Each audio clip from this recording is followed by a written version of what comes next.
Pessoal, então voltamos aqui. A gente estava falando das imunidades do presidente da República e agora eu vou passar para as hipóteses de perda de mandato, tá? E aí é o último tópico aí da sua nota de aula para a gente encerrar o Poder Executivo. A primeira hipótese de perda de mandato, gente, é uma hipótese bem esdrúxula que está lá prevista no artigo 81 da Constituição, que vai dizer que o Congresso Nacional vai declarar vago o cargo de presidente ou de vice se eles, o presidente ou o vice, não comparecerem na data da posse e nem nos 10 dias subsequentes sem motivo justo, certo? Então imagine o presidente da República ou o vice fizeram uma campanha eleitoral, ganharam, e aí não aparecem na data da posse nem nos 10 dias posteriores. Se não tiver motivo justificado para esse não comparecimento, o Congresso Nacional vai declarar vago esse cargo, de presidente ou de vice. E se forem os dois cargos que forem declarados vagos, porque os dois não compareceram, haverá novas eleições, tá? Mas, compareceu só o vice e o presidente não compareceu, aí o vice assumiria a presidência da República, tá certo? Mas se tiver um motivo justificado, não, havendo motivo justificado, por exemplo, foi o caso do Tancredo Neves, Eu não sei se vocês chegaram a conhecer essa história, mas Tancredo Neves foi o primeiro presidente pós-ditadura militar, E na data da posse, ele estava hospitalizado, só que aconteceu que ele morreu, não sei quanto tempo ele ficou, mas acabou morrendo, acabou nunca assumindo efetivamente a presidência da República. E aí o vice assumiu, José Sarney assumiu no lugar. Se ele tivesse voltado, se ele tivesse ficado bom, mesmo que um mês depois da posse ele voltou do hospital, ficou bom e tudo, ele poderia assumir a presidência? Poderia. Por quê? Porque aí eu tô falando de uma ausência justificada, ele estava por motivo de saúde, na UTI, etc., não poderia ter assumido o cargo. Agora, em caso de motivo não justificado, a gente teria essa hipótese de perda de mandato por declaração de vacância pelo Congresso Nacional, tá?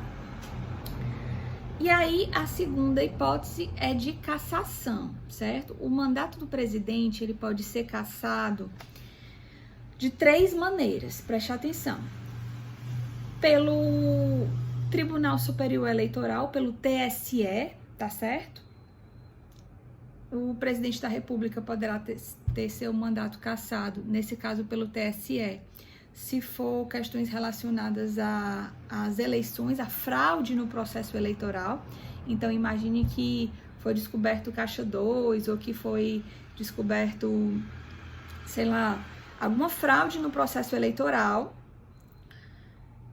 Aí o TSE, que é o Tribunal Superior Eleitoral, que é o tribunal responsável pela apuração dos votos a nível nacional, para a investigação de crimes eleitorais, a nível federal, o TSE tem o poder de cassar o mandato do presidente e do vice, essa chapa, sendo verificado que houve algum fraude, algum crime no processo eleitoral. Aí ele vai ser cassado pelo Tribunal Superior Eleitoral, certo? Mesmo depois de ter tomado posse e tudo, isso pode acontecer, tá? Além disso, o presidente da República pode ser cassado pelo Supremo Tribunal Federal, que é o caso de crimes comuns, que eu até comentei no outro vídeo. Se o presidente da República comete uma infração comum que tem a ver com a função, por exemplo, mandou matar alguém por queima de arquivo, por motivos políticos, ou é crime de corrupção, de lavagem de dinheiro, são crimes previstos no Código Penal ou nas leis extravagantes, nas leis penais comuns, o presidente da República vai poder ter seu mandato cassado pelo Supremo Tribunal Federal, tá? Havendo aquele juízo de admissibilidade que eu comentei no vídeo anterior, pela Câmara dos Deputados, tá certo? Aí a cassação pelo Supremo Tribunal Federal ela vai se dar em casos de crimes comuns que tenham a ver com a função. Por quê? Porque se não tiver a ver com a função, o presidente da República está imune e só vai poder ser processado, responsabilizado depois que o mandato acabar, Lembra que a gente viu isso no vídeo passado. E aí tem a observação da necessidade de autorização do processo pela Câmara dos Deputados por meio de 2/3 dos seus membros, que é o chamado juízo de admissibilidade, tá? Para a cassação pelo TSE, não tem necessidade de juízo de admissibilidade da Câmara. O TSE ele tem competência para processar e julgar sem precisar do juízo da Câmara. E a terceira hipótese de cassação de mandato é a cassação pelo Senado Federal, é a cassação pelo impeachment, tá certo? Aí eu queria uma observação, assim, vou falar agora do processo de impeachment para vocês entenderem como é que acontece, certo? O processo de impeachment, ele se dá pelo cometimento, pela acusação, né, do cometimento pelo presidente da República de um crime de natureza política, certo? Veja que é diferente do crime eleitoral, que quem julga é o TSE, é diferente de um crime comum, que é julgado pelo Supremo Tribunal Federal, né, um crime previsto no Código Penal, nas leis penais comuns, mas eu estou falando de um crime de natureza político-administrativa, é um crime que só autoridades públicas podem cometer, e no caso do presidente da República, os crimes de responsabilidade, né, esses são os chamados crimes de responsabilidade, eles estão previstos na Constituição lá no artigo 85, certo? É importante que vocês deem uma olhada nesse artigo 85, artigo essencial para a leitura, para vocês entenderem quando é que o presidente pode cometer um crime de responsabilidade e quando é que ele vai poder sofrer impeachment, certo? Então, o impeachment é justamente a cassação de mandato pelo cometimento de um crime de natureza política ou de natureza político-administrativa, que são os chamados crimes de responsabilidade. Veja, gente, em relação... Muita gente tem me perguntado em relação ao presidente Bolsonaro, né? Ele tem algumas digamos assim, ele tem alguns... O que é que eu queria dizer? Tem várias coisas passando pela minha mente, mas o que eu queria dizer era que o presidente, ele tem alguns comentários, né, que eles são, às vezes são pesados, as orientações dele em relação à resolução do coronavírus, ou em relação a... Ele tem alguns comentários muito polêmicos, né, digamos assim, para ser bem eufemista, ele tem comentários polêmicos. Isso é motivo para ele sofrer um impeachment ou ser responsabilizado? Aí, pessoal, é o seguinte: de acordo com a doutrina e de acordo com os outros casos de impeachment que já aconteceram no Brasil e em outros países, é necessário atos concretos, tá certo? Precisaria ser algo mais que palavras, para atos efetivos mesmo, atos concretos, para que o crime de responsabilidade pudesse ser caracterizado efetivamente, certo? Mas veja que o processo de impeachment, ele é julgado pelo Senado Federal, e o Senado Federal é um órgão político, né? E, na verdade, no fim das contas, é um julgamento político e subjetivo por parte do Senado Federal. Tanto que, tecnicamente, a questão daquelas pedaladas fiscais da Dilma, elas não eram crimes de responsabilidade, efetivamente, mas houve o impeachment, houve a cassação do mandato pelo Senado Federal. Por quê? Porque, no fim das contas, é um jogo político, é um julgamento político, feito por um órgão político, e são vários elementos em jogo, tá certo? Então, assim, a priori, argumentos ou palavras, ou uma postagem no Twitter, ou uma manifestação em público, elas não são crimes de responsabilidade por si só, elas precisam que sejam acompanhadas de atos efetivos, tá certo? Mas, no fim das contas, esse julgamento é feito pelo Senado Federal de forma subjetiva, né? De forma política, porque estamos falando de um órgão político e que existem, né, outras nuances ou outros, digamos assim, outros interesses políticos que podem envolver a questão desse processo de impeachment, tá certo? Mas, em tese, né, é preciso de um requisito para que esse crime de responsabilidade possa ser julgado, para que o impeachment possa acontecer. Qual é o requisito? É o presidente ser acusado por um crime de responsabilidade previsto lá no artigo 85 da Constituição. E aí, esse processo, como é que se inicia? Ele começa na Câmara dos Deputados, tá certo? A partir de uma denúncia, qualquer cidadão em pleno gozo dos direitos políticos pode apresentar uma denúncia contra o presidente da República, certo? E essa denúncia ela vai ser analisada pelo presidente da Câmara dos Deputados numa primeira análise, né? Então, primeiramente, o processo chega por meio de uma petição, por meio de uma denúncia feita por algum cidadão, e o presidente da Câmara dos Deputados vai fazer uma análise prévia. O presidente pode arquivar essa denúncia e não botar para frente, ou ele pode acolher essa denúncia, essa petição inicial desse processo de impeachment. Veja, gente, que saiu agora recentemente, né, que foi protocolado perante o presidente da Câmara dos Deputados pedido de impeachment contra o presidente Jair Bolsonaro. Mas ele não é o primeiro presidente que tem denúncias de impeachment, não, tá? Não só, na verdade, não só a Dilma e não só o Collor tiveram pedidos de impeachment protocolados perante a presidência da Câmara dos Deputados. Na verdade, todos os presidentes, pelo menos pegando de 88 para cá, certo? Que é uma realidade que eu conheço e efetivamente estudo. Todos os presidentes já tiveram vários pedidos, né, várias denúncias, vários pedidos de iniciação de processo de impeachment protocolados. Então, FHC teve, José Sarney teve, Lula teve, Itamar Franco teve, e no caso, Jair Bolsonaro também tem. Só que no caso do Collor, no caso da Dilma, eles foram levados adiante até que o impeachment aconteceu. E no caso do Michel Temer, ele também teve duas denúncias aceitas pelo presidente da Câmara dos Deputados, mas acabou que o impeachment não aconteceu e eu vou já dizer por quê, certo? Mas enfim, o primeiro passo então do processo de impeachment é esse. É o recebimento da denúncia de qualquer cidadão em pleno gozo dos direitos políticos pelo presidente da Câmara dos Deputados, certo? Aí o presidente pode arquivar e aí encerra, ou pode receber, né, acolher essa denúncia feita.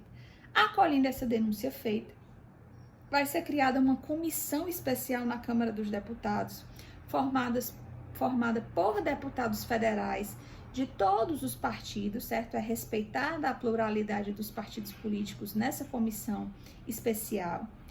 E essa comissão especial vai emitir um parecer, ela é responsável por estudar o caso e emitir um parecer. Achamos que o presidente, que o processo deve ser autorizado, ou entendemos que o processo não deve ser autorizado. Certo? Veja, gente, que eu não tô falando ainda do processo de impeachment propriamente dito. Essas são etapas pré-processuais, tá certo? O processo de impeachment não começou ainda. O recebimento da denúncia pelo presidente da Câmara e a formação dessa comissão especial fazem parte das etapas pré-processuais, tá? E aí essa comissão especial formada por deputados federais de vários partidos vai emitir um parecer, certo? Em seguida, haverá a votação no plenário da Câmara dos Deputados e é preciso que a Câmara dos Deputados aprove por meio de 2/3 de seus membros, certo? A instauração desse processo. Esse é o juízo de admissibilidade feito pela Câmara dos Deputados, essa votação de 2/3 para dizer se o processo vai ser instaurado ou não vai ser instaurado. Também faz parte da etapa pré-processual. Não tem processo de impeachment ainda. O presidente da República ainda não é réu, certo? O presidente da República tá assim, vai já cair, né, como réu, mas ainda não é réu. O presidente Michel Temer passou por isso? Passou. Só que qual foi o detalhe do presidente Michel Temer? É que ele não disse que precisa de 2/3 da Câmara dos Deputados para autorizar, né, o início do processo de impeachment. Pronto. pois 2 vezes, durante o mandato do presidente Michel Temer, a Câmara dos Deputados rejeitou, porque não teve o quórum de 2/3, certo? Essa autorização de processo de impeachment. Embora houvesse, né, indícios fortes de corrupção, a Câmara dos Deputados entendeu por bem arquivar 2 vezes, né, denúncias de impeachment contra o ex-presidente Michel Temer, tá? No caso da Dilma e no caso do Fernando Collor, a Câmara dos Deputados aprovou por meio de 2/3 dos seus membros. Foi até no caso da Dilma, foi aquela votação que aconteceu no domingo, bem ridícula, bem esdrúxula, dos deputados votando pela família, pelo papagaio, pelo cachorro, sei lá por quem. Menos, né, pelo indício, né, ou pelo crime de responsabilidade em si. Mas o fato é que a Câmara dos Deputados, naquela ocasião, autorizou a instauração de processo contra a ex-presidente Dilma. E contra o Fernando Collor foi da mesma forma. Aí, gente, passada essa etapa na Câmara dos Deputados, o processo segue para o Senado Federal, certo? Lá no Senado Federal é quando o processo vai ser efetivamente instaurado, tá certo?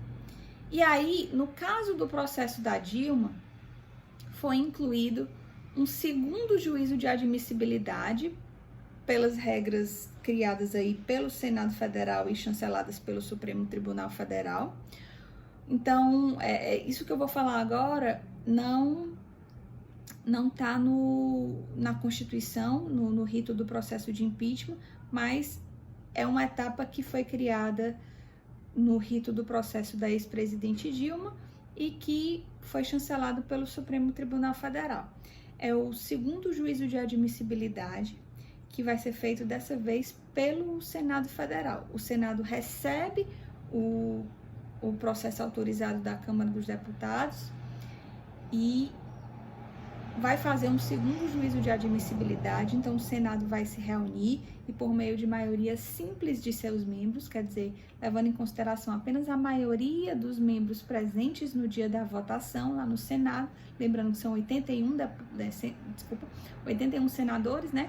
Então, vamos supor que tenham 70 presentes no dia da votação.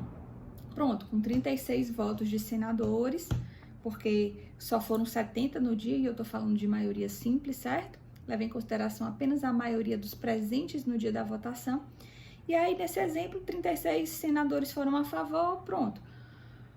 A partir daí, o processo de impeachment vai ser efetivamente instaurado, tá? Acabou a etapa pré-processual. Então, a etapa pré-processual, ela tem 4 partes. Veja só, primeiro, recebimento da denúncia pelo presidente da Câmara, depois, a criação da comissão especial na Câmara dos Deputados, depois, a votação no plenário da Câmara dos Deputados, que é o primeiro juízo de admissibilidade por 2/3 dos membros. E depois que é aprovado na Câmara, vai para o Senado e passa para o segundo juízo de admissibilidade lá no Senado, agora pelo voto da maioria simples de seus membros, que leva em consideração apenas os presentes no dia da votação. Pronto. Aí a gente acaba a etapa pré-processual e o processo de impeachment vai ser efetivamente instaurado, tá? Aí eu posso dizer que o presidente da República virou efetivamente um réu. O que é que vai acontecer quando o presidente da República vira réu? Ele vai precisar ser afastado do cargo, tá certo? Pelo período de 180 dias, para que ele, na presidência da República, não interfira no andamento do processo, tá? Então, vai haver um afastamento e para que o processo de impeachment possa acontecer, né, sem a interferência direta do presidente da República. E aí, durante esse período, o vice assume, né, de forma a substituir o presidente da República. O que mais? Uma vez que é instaurado o processo, o que é que vai acontecer? Vai ser formada uma comissão especial no Senado Federal, e essa comissão especial vai ser responsável por apurar os fatos, por ouvir testemunhas, por receber a defesa do presidente da República, né? Como ele virou réu, ele tem direito ao contraditório, ampla defesa, tá? E aí o processo vai se desenvolver até que ele vai ser levado, depois da comissão especial, ele vai ser levado a plenário no Senado Federal. E lá no Senado, o Senado deve votar por meio de 2/3 dos seus membros também, para dizer se o presidente da República vai ter o mandato cassado, se vai sofrer o impeachment, né? Ou se não, se ele vai permanecer no cargo, certo? Alguns detalhes. Os pareceres das comissões, tanto a da Câmara lá no início, como essa comissão do Senado, são pareceres não vinculativos, são pareceres de caráter opinativo. Quer dizer, o que a comissão lá da Câmara ou a comissão do Senado decidir, não vai vincular o voto dos deputados federais lá na Câmara e nem dos senadores no Senado Federal, tá? E um outro detalhe, lembra que eu falei que o presidente da República vai ser afastado quando ele virar réu, quando o processo iniciar, né? Por 180 dias. Se passou 180 dias e o presidente da República, o processo ainda não acabou, é um processo complicado que está demorando, 180 dias depois o processo de impeachment ainda não acabou. O presidente volta ao cargo, normalmente fica atuando como presidente e o processo fica rolando lá no Senado Federal, tá certo?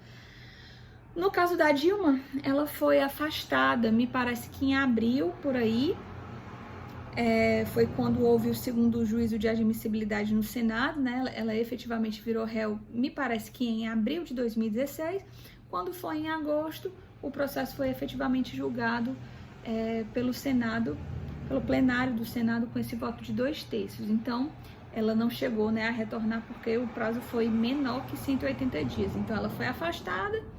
O Michel Temer assumiu substituindo, né, de abril até agosto. Quando em agosto a Dilma sofreu o impeachment efetivamente e aí foi retirada do cargo de forma definitiva, o presidente Michel Temer assumiu de forma definitiva o cargo, né, sucedeu a presidente da República, certo? Tudo bem, gente, até aqui.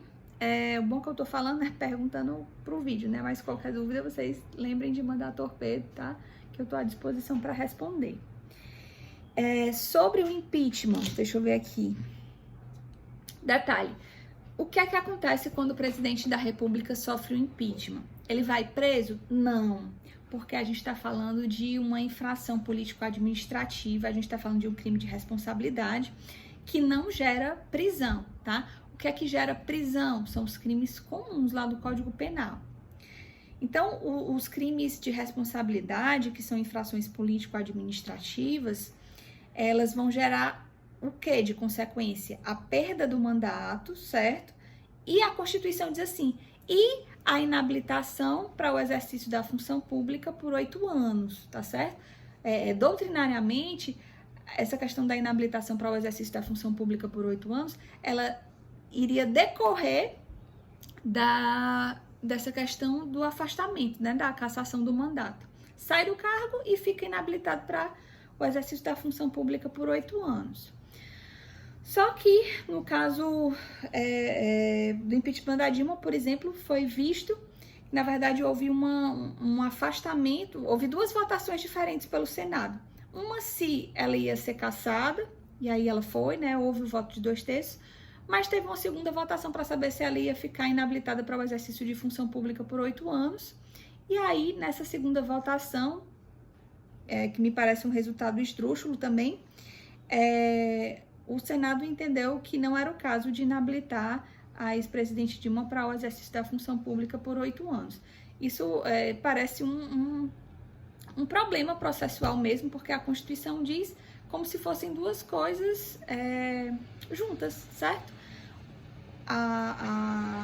O impeachment ele vai gerar a perda do cargo, a cassação do mandato e a inabilitação para o exercício da função pública por 8 anos. Mas, né, a gente teve esse caso aí em que a ex-presidente ela foi julgada, teve um mandato cassado efetivamente, né, como condenada por um crime de responsabilidade, mas não sofreu a consequência da inabilitação para o exercício da função pública por 8 anos, tá certo? Houve um fracionamento do julgamento e o Senado Federal entendeu por bem dessa forma. Cassou o mandato, mas não inabilitou para o exercício da função pública por 8 anos, né? Então, como último precedente, a gente tem a questão desse fracionamento das 2 consequências possíveis do processo de impeachment, tá certo? Gente, Em caso... Então, resumo da ópera, né? Já falei bastante aqui, mas resumindo. O presidente da República, ele pode ser cassado de 3 formas. Ou cassação por crime eleitoral, e aí vai ser o TSE, sem juízo de admissibilidade. Ou vai ser cassado pelo Supremo Tribunal Federal por crime comum que tem a ver com a função, e aí há necessidade de juízo de admissibilidade antes pela Câmara dos Deputados.